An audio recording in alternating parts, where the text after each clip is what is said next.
All right, and welcome to this special series of Real Estate Fight Club. And this is called What Would You Do? It airs every Wednesday, where we discuss professional ethics and committee and, professional standards. Yeah. I'm not on this committee. Professional standards and ethics committee violations. And joining me today is Rachael Real from Rachael Real Real Estate. Hey, Rachel. Good morning, Jen. How are you? I mean, apparently I can't talk today, but other than that, I'm good. How are you? We'll make it. We're good. Good. We'll make this work. Perfect. So today we were actually going to do something a little bit different and talk about Article 3 of the Code of Ethics. Right? Yeah. So today we're going to talk about Article 3, but in a slightly different format than we normally do. So normally we'd talk about the article and then read through a case study that's provided through the National Association and then talk about what we might do. But because Article 3 covers unauthorized access, which is what we're going to talk about today, because it's kind of a straightforward, cut and dry question, did you enter or did you not at the time you were scheduled? There's really not a whole lot of case studies. There's always gray areas. No, this one, there is not a gray area, Jen, for the love of God. I don't want to know. La, la, la. No, right. I'm just kidding. So today we're going to talk about the article, Article 3, and ways you can find yourself in violation of Article 3.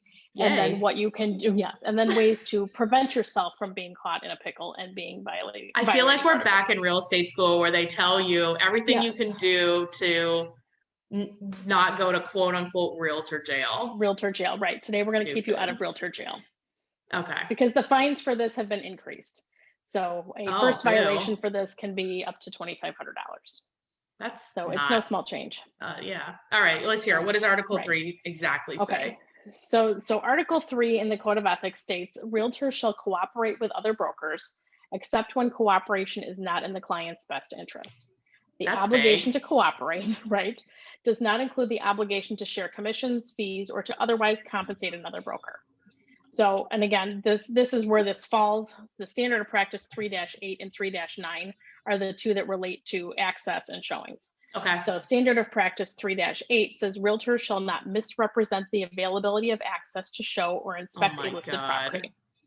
And then 3-9 is realtors shall not provide access to listed property on terms other than those established by the owner or listing broker.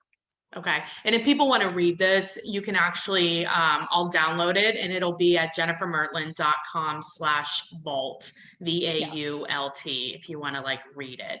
Okay. So this is interesting. So they shall not misrepresent the availability of access to show or that's okay. Go ahead. So my eyes started twitching. Right.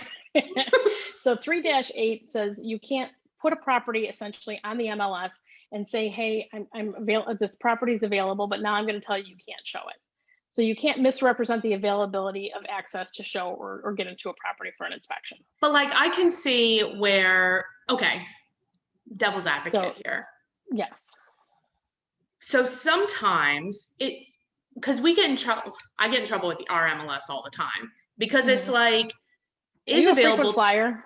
I mean, here's my philosophy. If you're not getting in trouble at least once a day, you're not pushing the envelope. And I believe we should just push the envelope anyway. Oh, Lord. So, Lord help us. Look, I don't like rules. I know you don't. I know. That's why I'm here. Yeah, exactly. Yeah. So you're the rule follower. Okay. Right. So here's the thing. Sometimes they want it to be available all the time, but it's just not always possible, right? And so it's especially in today's market where it's 12 billion buyers for every one house, sometimes sellers, they want it more open house style, and that is in their best interest. It's not in their best interest to have it open all the time. But see, our MLS, and I don't know if yours is the same, but ours doesn't like open house style. And it's but that's what the seller wants. I'm not just making it up. I mean, although it would be a good strategy, it's an option. Right, wouldn't it?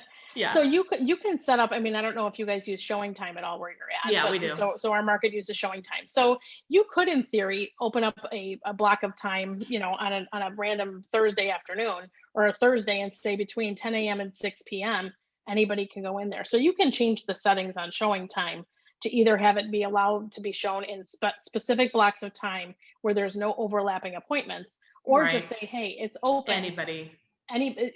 There's a notice that'll come up that says this listing allows overlapping showings. That's it. You put a warning out and say, hey, you may be there with somebody else. But I think they must have some restriction though on, like you said, your example was 10 to 6. That's 8 hours.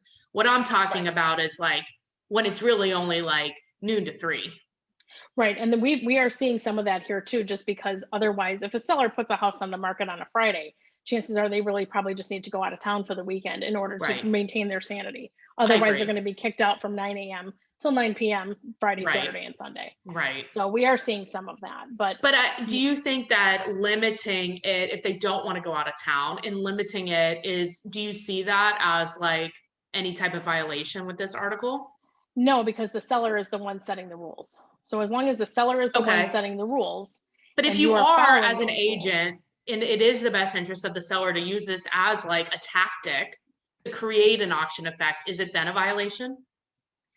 As long as you are not misrepresenting the price of the property, which is that's a whole nother story that maybe we should save for another episode too, because when you start with something as an auction style and a property, the market value, the true market value of a property is 400,000, but you listed at 200,000 as auction style, that's a problem. But what if you don't list it as auction style? It's worth 400,000. You put it on the market for 400. I mean, right? You know, a lot of times you may get offers. You're going to get offers above asking. That's not misrepresenting the price. It's just like that's what it is. Okay, that's exactly what it is. So you're saying that the seller, as long as the seller is the one that's setting the time frames, you're not doing it on their behalf without having that conversation. Got it. And again, because of the market the way it is now, I'm putting a lot more stuff in writing. And just saying, hey, I'm going to send you an email, just email back and say, agreed, no problem, acknowledge that in some way, shape, or form, or sign here that that's a good idea. How we're gonna do this. That's why you're never somebody in trouble. coming back later, right? Yeah, and I'm always in trouble. I don't want somebody coming back later saying, hey, I couldn't get into your house for a showing because for whatever reason. No, that makes sense.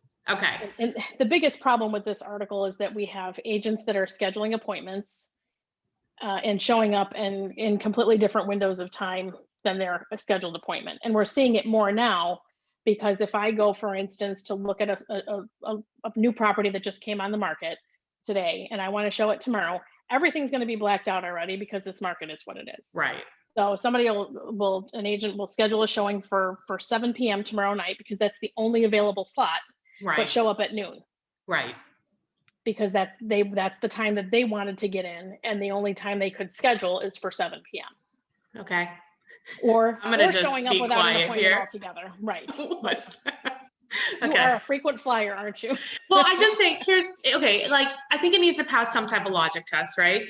So like in your example, you put a house on the market, you go to schedule it, it's all filled up, but they are allowing overlapping showings, right? But but they put it at like half-hour increments or something like that, right? Or 15-minute increments, which I think is absolutely bonkers when you're trying to schedule 9 showings on a Saturday afternoon. Yes. And you have to be able to know that you're going to get there within this 15-minute time frame. I mean, it's impossible. Virtually impossible. It's impossible. And that's the point, right? It's impossible. Absolutely. And it's like, okay, maybe you're seeing like one other property. And so this one's not available until like 8:30 at night. The other one's available at 8:30 in the morning or 2 in the afternoon or whatever. This has been my last 5 weekends. And it's ridiculous. I'm pulling my hair out. So then what I do, and this is maybe. Oh Lord, just everyone plug your ears. Unplug your ears. Don't turn me in. But like, so I try to call the agent, right? Like, hey, I went ahead and scheduled it for 7, but here's the deal. We have one that down the street that we're showing at noon. We'd like to make a decision by noon 30, right? So it's like, can I know you're allowing overlapping showings, but they're not effing responding, man. So then I started being like, telling them that. And then it's like leaving the voicemail, sending a text and being like, if this is a problem, let me know. Right. Okay. Nobody, I never get a call back. Right. And you're right. Well, and that is, I have been dealing with a lot of that same stuff over the last several weekends because I've been showing properties in a suburb of Chicago that is one of the hottest in the country right now. Yeah. And, every single wait until the winter. Once those people experience winter, they'll all be moving out. Right. They're all be moving out. But I mean, we're writing offers and we're one of 37 on a property. Yeah. I mean, it's and this is a great buyer. So I figured we can kind of talk about the couple of different ways you can put yourself in a position to be violating Article 3. Great. And in our board here, and I believe this is pretty standard across the board. Yeah, I we think have it's NAR. Right. It's an NAR policy for this code of ethics here, but we also have a citation panel, or a citation you can get without going through a full hearing. So annoying. So things like citations can be issued for things that are much more cut and dry. I had an appointment at noon. The lockbox showed I entered at 3. You submit that information. It's pretty clear. You don't need to go through a whole hearing to determine whether or not that's true. Right. Same thing goes for marketing pieces. Did you claim that you're the #1 realtor in town when you can't use the word realtor? Did you claim that you are and you're not number one? You're right, exactly right. Well, maybe you're number one in your you're number one in your household. Or you placed an ad and did a marketing piece somewhere, and you didn't acknowledge your company, your brokerage name. Okay. Somebody will submit that. It's a non-issue. Did you do it? Yes or no? Okay. So this is one of those things that falls under the citation panel. And sometimes if the agent is served with the citation, they can say, hey, I'm waiving my right to a hearing if they in fact wanted one, and I'll just pay the fine. Or no, I think I need to explain what happened here and I want a hearing. And do you get a discount if you just pay the fine, like a traffic ticket, which I also get a lot of? No, not necessarily. So if you have a citation issued against you and you decide to just pay it, you pay it. So say it's $2,500. Mm-hmm. Now you say, no, I don't want to pay the citation. I want a full hearing. Yeah. You risk going to that hearing and having that fine be higher than $2,500. But if you just pay it, then it doesn't cut down to like $2,200. No, it does not. It's $2,500. But here's the thing. You did that. You went in at noon when you're supposed to go at 7, but because you did that, you actually got the offer and your commission was $7,000. Is it worth it? Yeah. Well, that's something only you can decide. Right. So the ways you can put yourself in a position to violate Article 3 would be, again, scheduling an appointment to show a home. Okay. And showing it up at the wrong time. You schedule the appointment from 3 to 4 and you show up at 4:15. Okay. Even if you're 15 minutes out of that, you have authorization to be in that property from 3 to 4 p.m. So annoying. Okay. If you show up at 4:05, you no longer have authorization to be there. But the time is when you show up, correct? It's not like you have to be out at that time. No. Oh, boo. So yes. So that's where it gets to be a challenge, because again, if you're showing 9 properties, trying to stay within that window. There's not even 9 properties anyway, but yes, I get the point. You get stuck in traffic and the one property you're going to show. And the one you're trying to see. And like I said, usually an hour is sufficient. If I find myself, if I'm scheduling from 3 to 4 and I'm going to be there after 4, I'll just shoot the agent a text and say, hey, we're still here. Right. Usually that's not the issue. Nobody complains when you show up between your time frame and you're there looking at it for longer, because usually that's a good sign. Right. So you don't get the complaints really for that. But technically you have authorization to be in that house for that time that you schedule. Okay.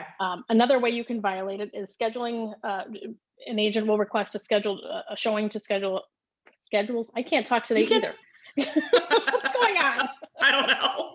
An agent will schedule an appointment to show the home, but will send another agent or an assistant in their place.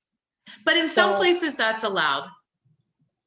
Like in one of my states, in Kentucky, we are allowed to have an unlicensed person show the home.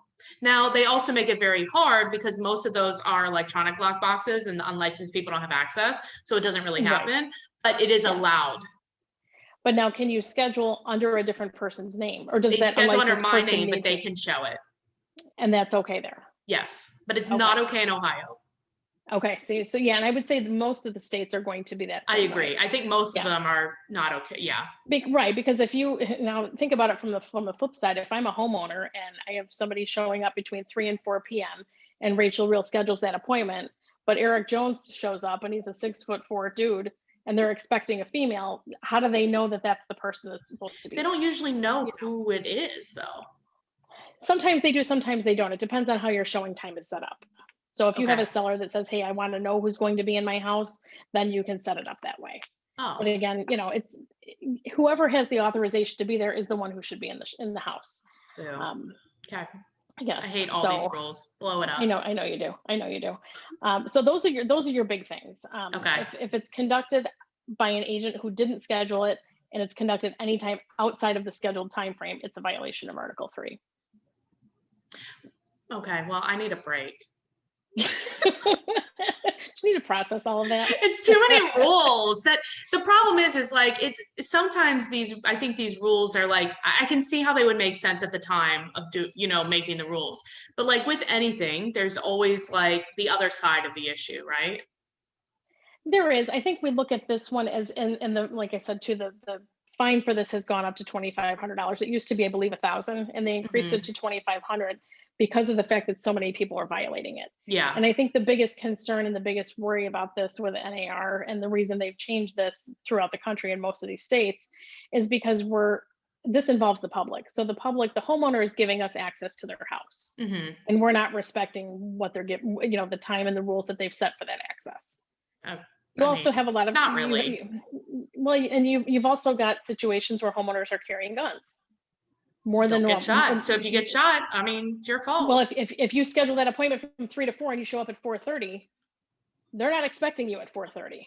Right. And if you walk in the front door in the wrong house, I'm just saying. I feel like that's a different podcast. Be a small problem. Yeah. A small problem. Well, let's take a quick break. Let's hear a word from our partners, and then what are we going to talk about when we come back? When we come back, we will talk about ways to keep yourself out of real estate jail with regard to Article 3. Number 1 rule, don't listen to Jen. Number 2 rule, listen to Rachel. Got it. All right. So I do want to thank our partners, which Vulcan 7 is the system that I use to make cold calls. I love cold calling, and also circle prospecting. So you're a unicorn. Yes, exactly.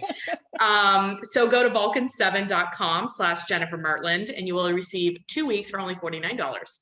We are also sponsored by our very own Ghost Poster, which is Monica Weekly's company. And she does, what she does for you is send you social media postings that you can just post every day. That's actually how we got started on our social media stuff.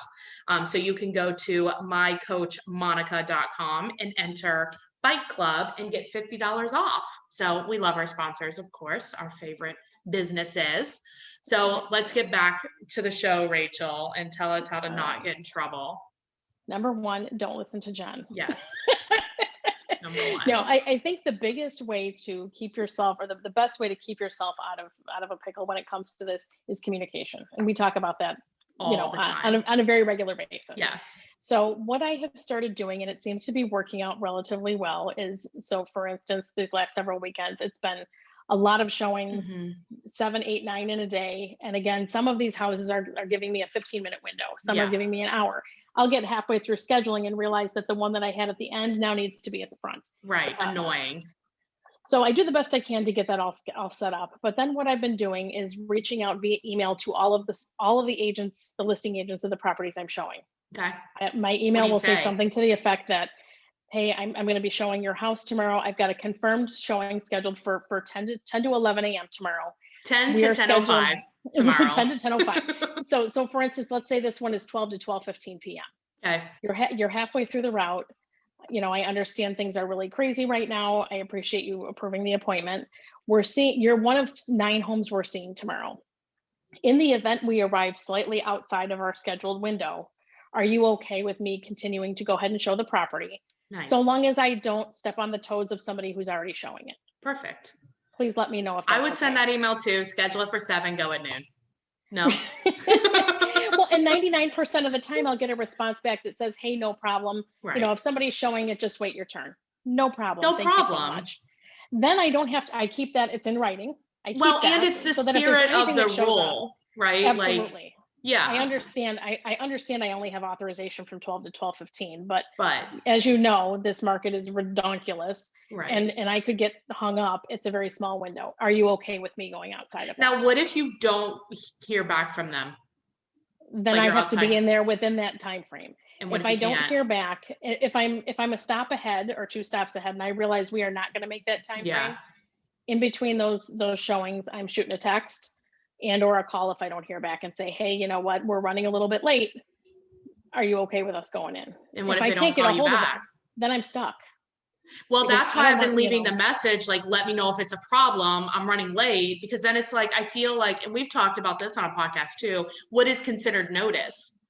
Like, I feel like then I've like put you on notice, and I know that you've got the next 12 hours blocked out for showings because I couldn't get in. So I'm figuring as long as we're in between people, we're fine, because you can tell a difference when it's a showing and when the sellers have blocked it out, like in showing time.